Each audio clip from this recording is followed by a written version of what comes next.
नमस्ते सर्वांना स्वागत आहे सर्वांचं या चॅनलमध्ये. तर मित्रांनो, आपण ह्या चॅनलमध्ये काही डेटाचा एक व्हिडिओ आहे, तो बनवत असतो आणि डेटा जो डिकोड करतो, जो उद्यासाठीच्या काय पोझिशन्स घेऊन गेलेला होता मोठा प्लेयर आणि पुढच्या दिवसाची दिशा कशी ठरते हे आपण ट्रॅक करत असतो त्यांच्या काही पोझिशन्सवरून. म्हणजे कॉल आणि पुटच्या ज्या पण पोझिशन्स आहेत त्यांच्या, त्या दुसऱ्या दिवसासाठी किती पोझिशन्स कॅरी आहेत, कशा पद्धतीने तो घेऊन गेलेला आहे, हे आपण ट्रॅक करत असतो. तर मित्रांनो, तुम्ही बघत असाल कालचा जो डेटा होता त्याच्यापेक्षा कंपेअर आता आजचा जो डेटा आहे, म्हणजे 23 तारखेच्या एंडला जे पोझिशन घेऊन गेलेत, तर रिटेलरनी ऑलमोस्ट 10,00,000च्या पोझिशन्स कॅरी केलेल्या आहेत. ओके. इकडे तुम्ही बघाल तर एफ-आयच्या ज्या पोझिशन्स आहेत त्या 6,00,000च्या कॅरी आहेत. इथे तुम्हाला सेम सेम दिसत असलं तरी तुम्ही बघू शकता, ज्या पोझिशन्स आहेत त्या वाढून आलेल्या आहेत. इकडे 49,000च्या ज्या पोझिशन्स आहेत त्या कॉल लाँग साईडला वाढून आलेल्या आहेत. ओके.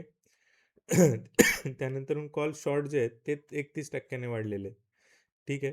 तर अशा हिशोबाचं जे गणित आहे ते आपल्याला बघायला मिळतं. तर इथं काही कॉल्ससुद्धा आहे ना, थोडेसे ॲडिशन झालेले आपल्याला दिसते. ओके. ओव्हरऑल डेटा निगेटिव्ह आहे. पण इथं काही आहे ना, ॲडिशन झाली आहे तुम्हाला एफ-आयजकडून. ओके. आणि ती ॲडिशन बऱ्यापैकी आहे, म्हणजे ऑलमोस्ट 59%. तर अशा हिशोबाचं गणित आहे. इकडे पण बघाल तुम्ही तर काही ॲडिशन कॉलवर पण होताना दिसते. ओके.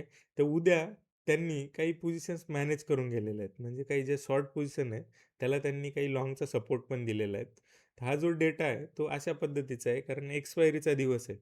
तर एक्सपायरीला ते काय करतात, हा जो 6,00,000 आहेत ते त्यांना हळू एका ॲव्हरेज पॉईंटला, मी लास्टच्या व्हिडिओमध्ये तुम्हाला सांगितलं होतं, की एक नॉर्मल डिस्ट्रिब्युशन म्हणून कन्सेप्ट आहे. ते एका ॲव्हरेज पॉईंटला त्यांना आणलं मार्केट, की त्यांना ते पचवणं सोपं होऊन जातं. ओके. पचवणं सोपं होऊन जातं. तर एक ॲव्हरेज पॉईंट येऊन त्या ठिकाणी ते लोकं पोझिशन्स कव्हर करत असतात. तर आता याचा ॲव्हरेज पॉईंट कुठला आहे, तो आपल्याला डेटा चार्टवर जाऊन समजेल, की त्याचा ॲव्हरेज पॉईंट कुठला आहे. ठीक आहे. तर आपण निफ्टीचा चार्ट ओपन करूया. मागची एक्सपायरी साधारण 20 तारखेला ती झाली होती. 20 तारखेला झाली होती. तर 20 तारखेचं जे मार्केट प्राईस होत्या, त्या काय होत्या? ते आपल्याला बघणं फार इम्पॉर्टंट आहे. कारण तिथून ॲक्चुअल सुरुवात झाली होती पोझिशन कॅरी करायला किंवा शॉर्ट करायला. तर एफ-आयज किंवा मोठे प्लेयर आपल्यासारखं रोज बाय सेल नाही करत आहे. ठीक आहे. तर आता तुम्ही बघा, 20 तारखेचा हा दिवस आहे. 20 तारखेला साधारण 25,470च्या लेव्हलला ते मार्केट होतं. ओके. आणि नंतर 20 तारखेनंतर बऱ्यापैकी हेवी पण गेलं. पुन्हा थोड्या काही शॉर्ट कव्हरिंग ओपनवरती झालं.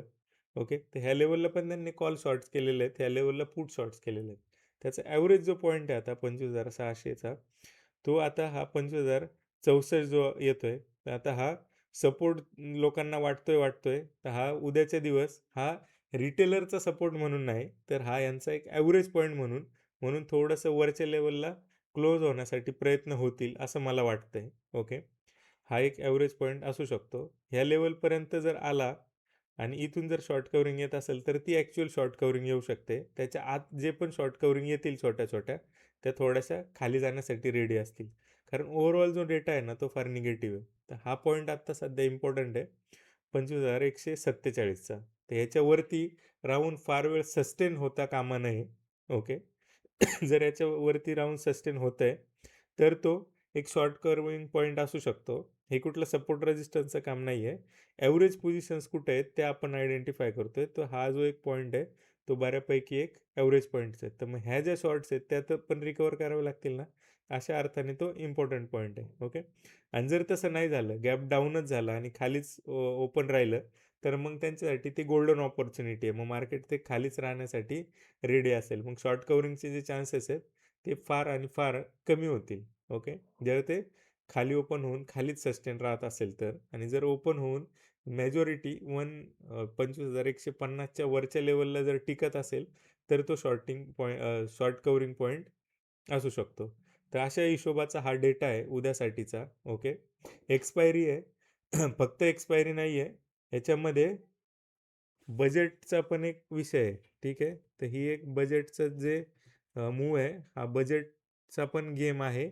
त्यामुळे be aware. Okay. Be aware एवढंच मी तुम्हाला ह्यावेळी सांगू शकतो. फार मोठ्या क्वांटिटीज टाळा. छोट्या-छोट्या क्वांटिटीजमध्ये काम करा. ओके. जी डायरेक्शन आहे ती इंट्राडेच्या डेटावर काही सपोर्ट करते का ते चेक करणं फार इम्पॉर्टंट आहे. तर हा डेटा हा डायनामिक असतो. दुसऱ्या दिवशी थोड्याफार प्रमाणात चेंज होत असतो. पण ओव्हरऑल जी डायरेक्शन आहे ती निगेटिव्ह आहे. उद्या एक्सपायरी असल्या कारणाने ह्या पोझिशन ज्या शॉर्ट केलेल्या आहेत, रिटेलरनी लाँग केल्यात किंवा यांनी जो शॉर्ट केल्यात, त्या कव्हर करण्याचा एक टास्क आहे. पण प्रो जो प्लेयर आहे तो ॲग्रेसिव्ह शॉर्ट आहे. ओके. ॲग्रेसिव्ह म्हणजे ॲग्रेसिव्ह. 4,00,000च्या पोझिशन्स वाढून आलेल्या आहेत. तर हे एक फार निगेटिव्ह साईन आहे.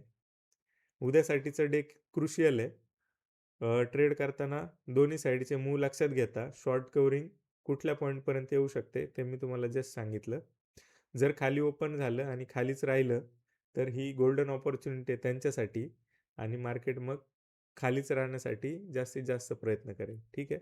तर मित्रांनो अशा पद्धतीचा हा डेटा आहे. ह्या डेटावर डायरेक्ट जाऊन कोणी ट्रेड करण्याचा प्रयत्न करू नका. हा डेटा अलाईन असतो. तुमची जर गोष्टी काही सपोर्ट करत असतील त्याला, तर थोडीशी रिस्क घेऊ शकता. हा कुठलाही बाय सेलचं रिकमेंडेशन नाही आहे. डिक्लेरेशन देणं मला फार इम्पॉर्टंट आहे. ठीक आहे. हा डायरेक्शन सांगतो. एक ॲव्हरेज अंदाज आपल्याला त्या हिशोबाने येत असतो. ठीक आहे. तर मित्रांनो थांबूया आजच्या व्हिडिओमध्ये. असंच प्रेम देत राहा. Good night everyone.